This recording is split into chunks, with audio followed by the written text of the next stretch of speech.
Alors voici maintenant la méthode donc qui permet de mémoriser les plans et donc les stations de métro en l'occurrence ici, comme c'était le défi de ce dernier mois. Donc ce que vous devez faire dans un premier temps, c'est vous faire abstraction du plan et vous concentrer exclusivement sur le nom des lignes et le nom des stations. Alors chaque ligne a un numéro, la 1, la 2, la 3 jusqu'à 14. Et votre première tâche, ça va être de convertir ce numéro en personnage.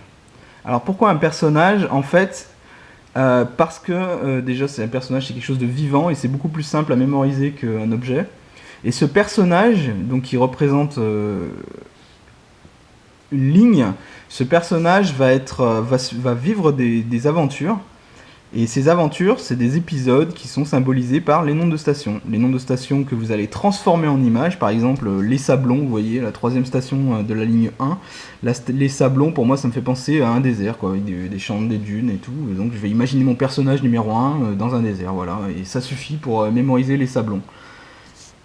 Par exemple, la gare Saint-Lazare, bah, moi voilà, j'imagine ma langue à fourcher, voilà, j'imagine 5 lézards tout simplement.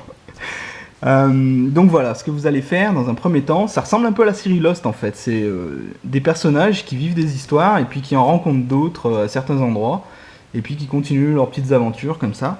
Et c'est avec ce système que vous allez mémoriser donc les plans, les stations et tous des types comme ça cartographiés.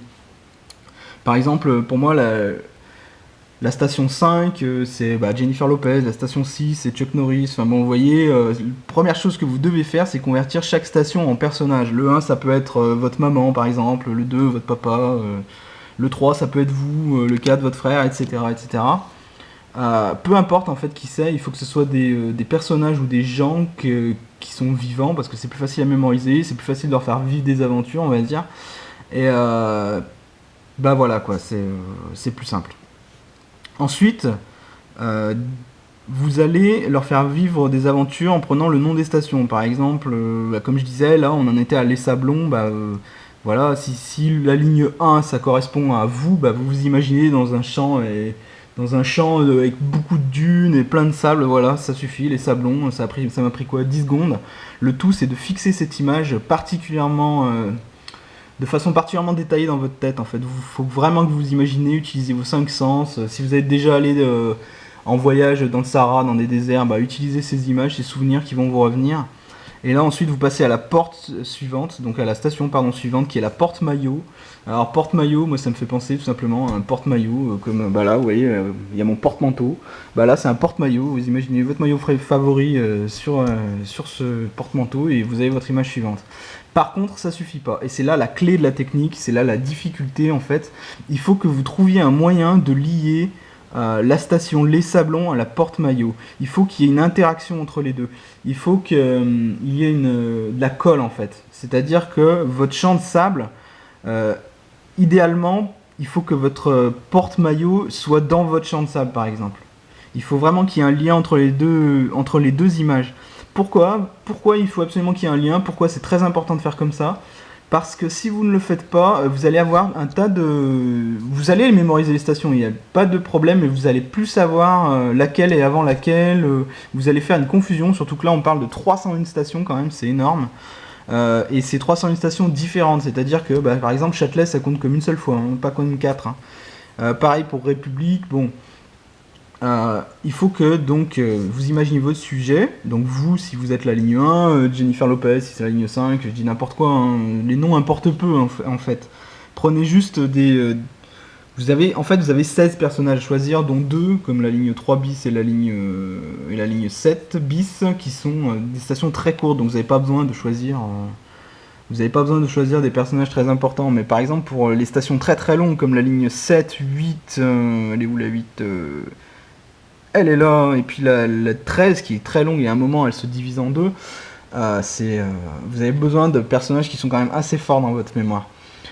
Donc une fois que vous avez fait ça, vous continuez donc votre petite histoire. Voilà, porte-maillot après Argentine. Là j'imagine Diego Maradona qui prend le maillot sur le porte-manteau. Vous voyez, il y a un lien entre les deux. Ça me permet de garder en mémoire que Argentine ça vient après porte-maillot.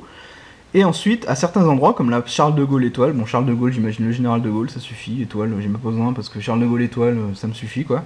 Là, il y a un croisement avec les correspondances, alors ça je l'ai appris aussi, vous pouvez le faire aussi, c'est-à-dire que votre personnage, il va rencontrer deux autres personnages, le personnage de la ligne 2 et le personnage de la ligne 6. Donc là, vous les faites interagir avec le général de Gaulle, là, en l'occurrence, hein, pour cet exemple. Et vous voyez que là, c'est là que ça devient un peu comme la série Lost, c'est-à-dire que les personnages, à un moment de leur aventure, ils se rencontrent. Et en fait, j'ai voulu faire ça au début pour... j'ai voulu intégrer les correspondances, en fait, dans un souci donc de perfection déjà, parce que bon, mémoriser les lignes c'est bien, mémoriser leurs correspondances c'est encore mieux. Mais en fait, je me suis rendu compte que ça aide. Ça aide parce qu'à un moment, ça vous met des points de repère en fait dans votre tête. Et ça, voilà, quand vous prenez la ligne 2, vous savez que la troisième station c'est Charles de Gaulle et qu'à cet endroit vous rencontrez le personnage 1 et le personnage 6. Bon, le 6, moi c'est Chuck Norris, donc là j'imagine Chuck Norris moi-même et mon papa en train de discuter. Donc voilà, c'est une scène assez insolite pour être facile à mémoriser. Et en fait, vous allez continuer comme ça. Et jusqu'à arriver à de grandes stations comme là, Châtelet, où il y a plusieurs stations qui se regroupent. Et ça va vous permettre comme ça de mémoriser beaucoup plus facilement et d'avoir des points de repère, ce qui fait que, en fait, la première ligne, par exemple, si vous commencez par la 1 comme moi, la première ligne, elle va être longue parce que vous allez avoir 25 stations à mémoriser, mais quand vous allez prendre la ligne 2, bah voilà, il va y en avoir une de moins parce que là, cet épisode, vous le connaissez déjà en fait. Cette scène, vous l'avez déjà mémorisée, vous avez déjà mémorisé la scène où Chuck Norris, votre papa et je dis n'importe quoi, mais et vous-même vous vous rencontrez. Là, cette scène, elle existe déjà, ça vous fait déjà du travail en moins. Alors après, vous continuez, vous voyez, et à force de mémoriser comme ça, plus vous allez avancer, plus vous allez vous rendre compte que vous avez déjà beaucoup d'images que vous avez déjà créées pour ce faire. Et quand vous arrivez à la ligne 14, c'est pareil, franchement, bon, déjà elle est courte, mais en plus elle est très facile à mémoriser parce que chaque station fait une croisement avec un autre. Alors quand vous avez commencé de la 1, vous arrivez à la 14 en fait, et vous vous rendez compte que vous avez déjà pratiquement toutes les images. Vous avez juste à mémoriser Cours Saint-Émilion ici, Bibliothèque François Mitterrand, et pouf, c'est fini quoi. Pour d'autres stations, alors là vous voyez qu'il y a des difficultés, comme par exemple la ligne 13 que je redoutais, donc à cause de cette station qui s'appelle La Fourche. Alors bon, déjà son nom c'est génial parce que La Fourche, bon bah voilà, c'est là que ça vous dit que Fourche, ça se divise en deux quoi, voilà, comme les fourches. Et quand vous partez à gauche, quand vous partez à droite, là ce que j'ai fait, La Fourche, j'ai pris l'image d'un diable par exemple et d'un ange. Alors le diable il a la fourche. Là, j'ai changé un peu de sujet, c'est-à-dire que la ligne 13, pour moi, c'était Jason le mort-vivant. Vous voyez, elle commence ici, elle remonte comme ça, elle arrive à cette fameuse fourche. Et là, Jason le mort-vivant, donc, qui est ma ligne 13, rencontre le diable, et puis là, c'est le diable qui prend la suite, on va dire, avec Guy Moquet, Porte de Saint-Ouen, Garibaldi, mairie de Saint-Ouen, Carrefour Pléel, etc. Et de l'autre côté, je vais mettre un ange, donc, qui va m'indiquer l'autre chemin à suivre. On retrouve aussi également cette histoire de lignes qui se divisent en deux ici à la fin de la ligne 7 qui est d'ailleurs assez difficile.